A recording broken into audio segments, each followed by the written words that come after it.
এই মুহূর্তে দর্শক বন্ধুগণ আপনারা দেখছেন টিভি সকাল ইউটিউব চ্যানেল। 2026-এর নির্বাচনকে সামনে রেখেই বিজেপির জেলায় জেলায় কর্মসূচি মণ্ডল নেতাদের। কার্যত বাংলার মসনদ বিজেপির দখলে যাবে কি? বিজেপির সম্ভাব্য প্রার্থীর তালিকা একেবারে দেখার বিষয় রয়েছে, কেননা তাদের হাইকমান্ডার দিল্লির বিজেপির নেতৃত্ব এবং রাজ্যের বিজেপির নেতৃত্বরা আলোচনা করে তাদের প্রার্থীর তালিকা প্রকাশিত করবে, এটাই সম্ভাবনা বেশি। তবে যে লোকসভা ভোটে পরাজিত হয়েছিল বিজেপির প্রার্থী, তারাও টিকিট পেতে পারে সম্ভবত। এমনকি আমরা যদি দেখি মাফুজা খাতুন, লকেট চ্যাটার্জি সম্ভবত,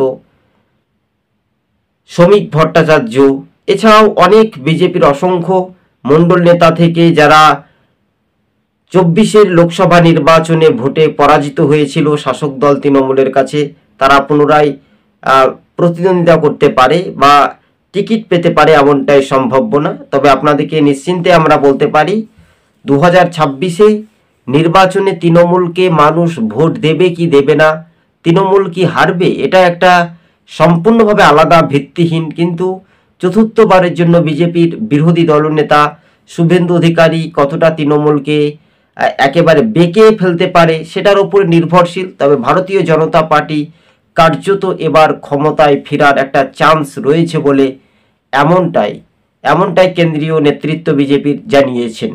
তবে বিরোধী দলনেতা শুভেন্দু অধিকারীর উদ্যোগে বা নেতৃত্বে সেই নন্দীগ্রাম, পূর্ব মেদিনীপুর, বাঁকুড়া, বীরভূম বেশ কয়েকটি জেলাতে কিন্তু বিজেপির একটা দাপট স্পষ্ট হতে চলেছে।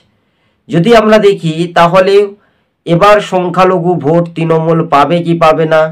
তৃণমূল আগেই কিন্তু ধর্মীয় মেরুকরণ নিয়ে কিন্তু রাজনীতি খেলা শুরু করে, কিন্তু বেশিরভাগ পৌরসভা এলাকাতে বিজেপি কিন্তু এগিয়ে রয়েছে বর্তমানে।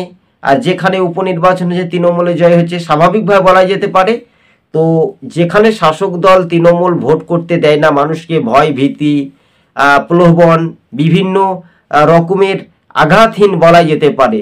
আর এই রাজ্যে সবচাইতে যদি আমরা দেখি দোষী রাজ্য কোনটা, পশ্চিমবঙ্গ।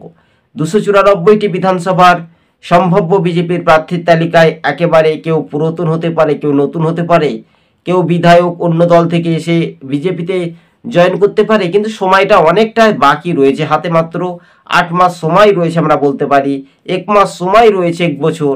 কি সম্ভাবনা বেশি পরিমাণে ভারতীয় জনতা পার্টি।